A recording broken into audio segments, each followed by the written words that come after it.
Hello, now we'll solve example 4. An incompressible velocity field is given by u equal to a into x square minus y square, v is unknown, and w is equal to b, where a and b are constants. What must the form of the velocity component v be? So for an incompressible flow, the continuity equation is del u over del x plus del v over del y plus del w over del z is equal to 0.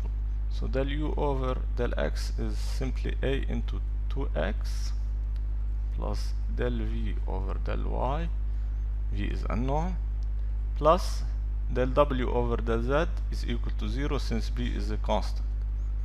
So we'll obtain del v over del y equal to minus 2ax.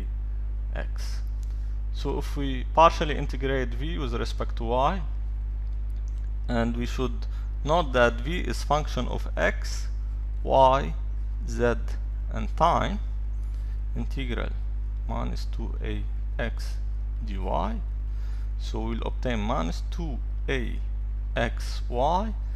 plus a function of x, z, and time, since we have partially integrated with respect to y. So the function will be in terms of x, z, and time.